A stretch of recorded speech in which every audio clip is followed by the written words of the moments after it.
Oh man, Community Christian, what is going on?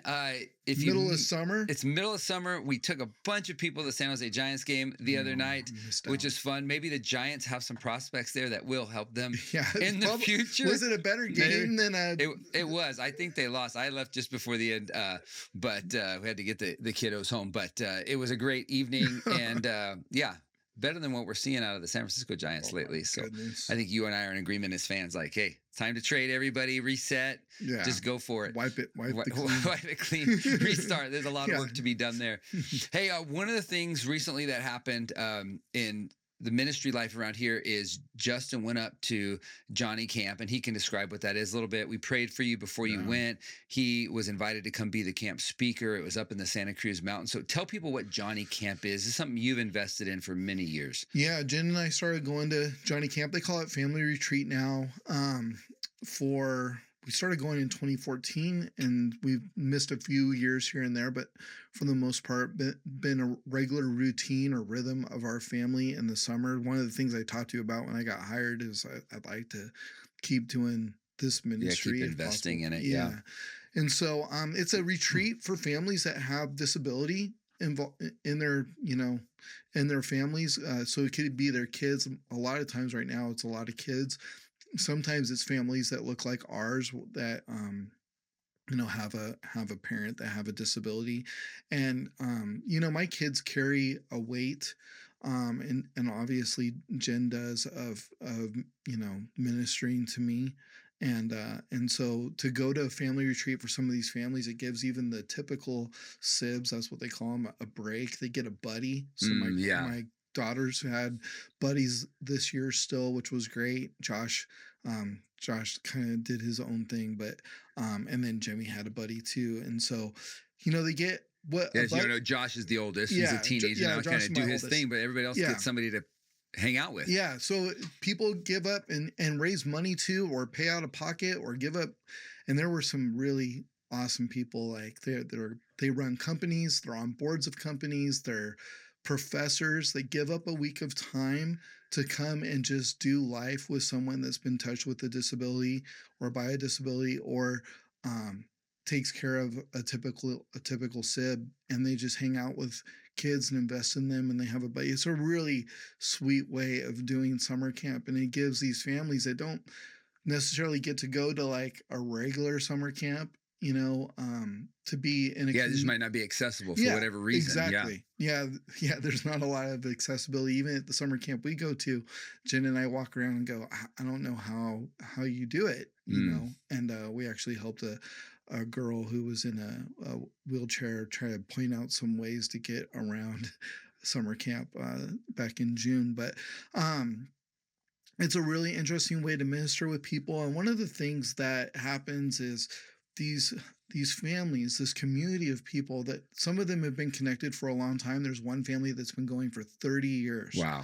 And so there's some really deep roots of community, but there's also always a handful of families that have never come before. And as soon as they come across the bridge into this camp, there's a breakdown of some of the burden that they've been carrying right away, because people are excited to be there. They're excited to do life with them, excited to minister to them, and they are just welcomed in wherever they're at.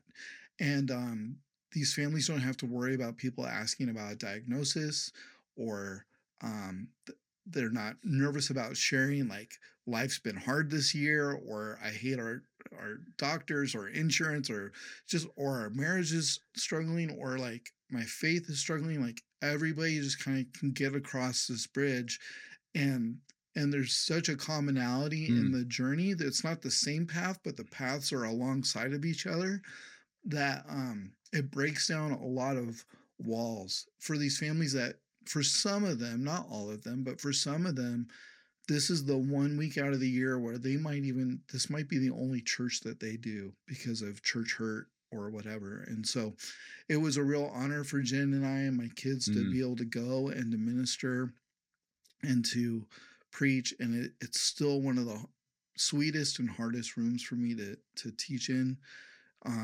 because there's a lot of weight looking back at you. And so just want to have grace with these families, Yeah. and I'm on the journey with them too. Like I've had people, pray for my healing and normal ways and in weird ways and all of those things. And we've done 504s for our kids this year and some different things. But so like I can connect with them, but some of their journeys are very different than mine. Yeah. And so it again, it's a really sweet place to minister, and there is a weight that comes with being the pastor there, as well. But the best part about it, and then Jen had her own ministry there for sure with all the Yeah. ladies.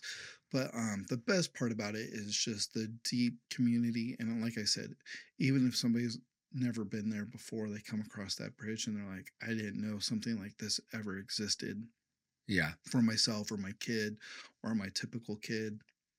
I didn't know people saw me or Yeah. or Yeah, s- there's a real picture there yeah, of what the church should be, right. right? And carrying one another's burdens, Yeah. right? Some of those walls coming down, sharing some of those common hurts, being able to be open with that, right? We got to do that in the right ways. But it is a beautiful picture of a lot what the church should be together Yeah. and how people love one another. And we're so grateful for your ministry there. Yeah, and I appreciate the opportunity to go. And I would just say this, that, you know,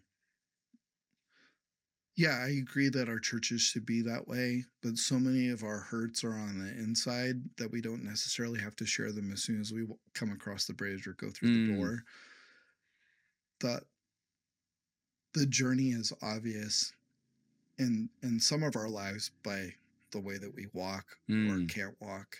And so there's just a different it's just a different journey. And even coming off of that week, I've had really interesting conversations with my kids with how they've taken care of me even the last couple of weeks, and it's been really humbling for me as I get closer to a number and I kind of think about the next 10 years or so or mhm. 20 years of my life and the way my kids have circled around me and ministered to me, um, has been humbling. And that doesn't happen to me very often. You've been around me for Mm, 30 years. I don't typically think about such things. But my kids really have been taking care of me lately. So mm. it's been special. Yeah, very It's special. a weird turn for your 2 year, you go from wrestling around with the 2 year old to now your 16-year old's bigger than you, driving the car, doing all, and watching out for you and doing all the things. And it's a weird turn in our, relationship. Yeah, right. New seasons. Yeah. Absolutely. Well, Good thanks. seasons. Thanks again for your Yeah. ministry there. Thank you. Hey, I believe if I remember this correctly, we were talking pre-camp. You going up there, you were going to dig into some of Joseph's story, I did. and Yeah. then we at community this last weekend we looked at the life of Daniel. And Mhm. again, we really encourage you read those 12 chapters for Yes. yourself. There's a lot there. There's Daniel's life. There's prophecy, like you were Yeah. saying earlier. He pulls from the book of Jeremiah, and obviously Yeah. he's reading the old scrolls and scriptures. And really significant empires are Daniel's part of Babylon, part of Absolutely. Persia, big stuff. So read that for yourself. It'll probably leave you with a lot of questions. That's okay too. Start Yeah. digging in, start doing some Bible study, start asking those questions.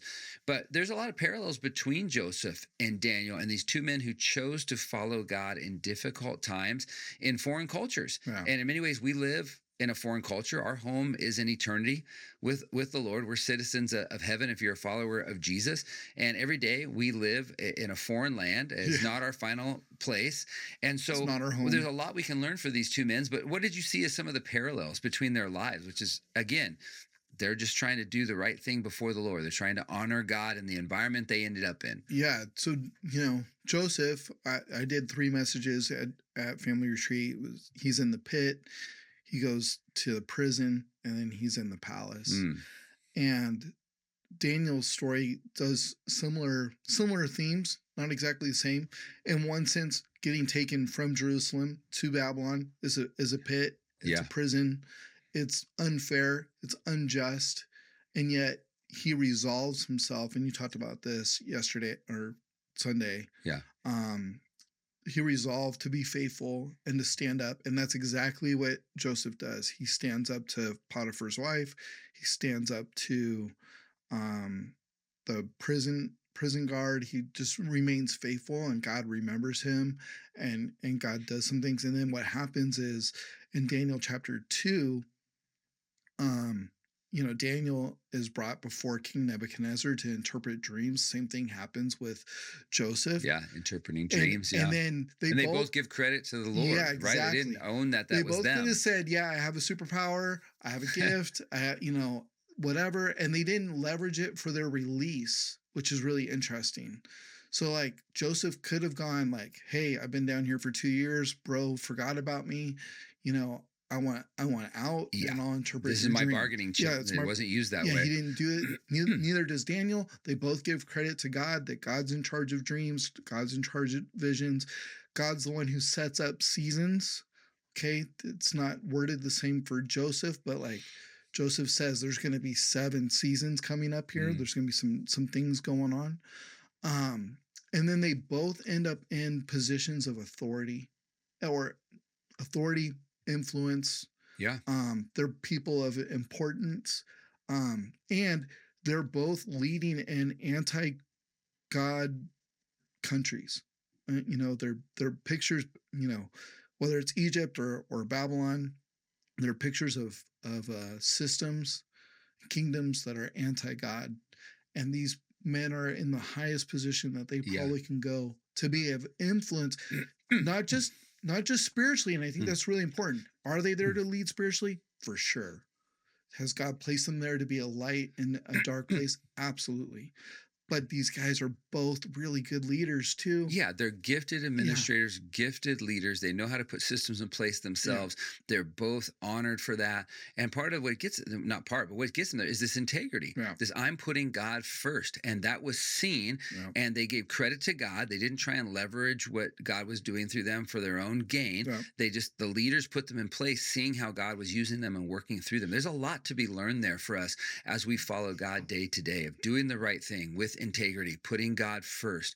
God knows how to put the right people in the right place. And, it's interesting. My dad says Sunday, again, people say, well, politics and religion, those conversations don't mix. But they do. Like if you're a follower of Jesus and God puts you in a place of influence, being a follower of Jesus should influence how you're serving people, Right. like how you see law, how you see policy, right? Everything should go through that lens, through that view. And so absolutely, we need people of great faith like Daniel, like Joseph, who end up in key leadership positions, who are viewing those that they're serving, the governments they're leading, the administration, the advice, the counsel they give through the lens of who is God first.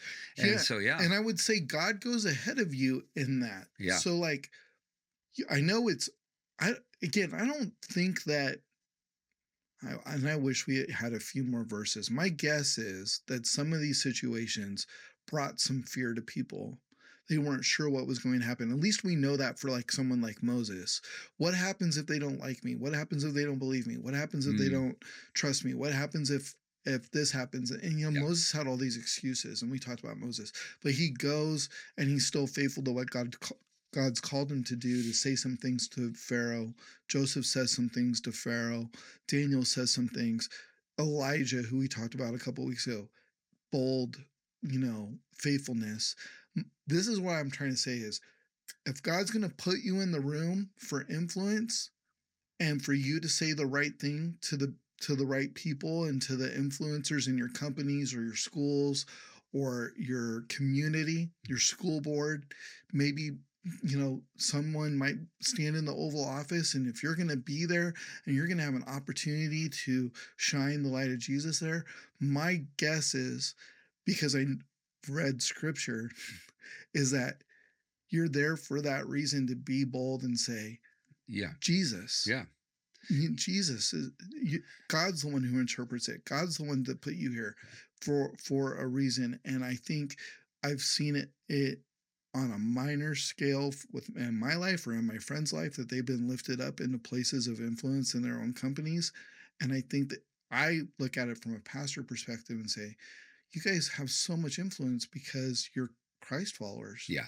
And I think that's why you're there. And they're like, I don't know how I ended up here. And I think, you watch God direct their steps, right? And you watch them just do the right thing, and people acknowledge that and they see that, and they want to have people around like that ultimately. And they don't even know why. Yeah. They don't even know why. I don't think everybody gets raised up because they're a Christian. I think they're just like, wow, they're a person of integrity. Their teams like them. They care about our company. They care about our customers, and I want to raise them up. Yeah.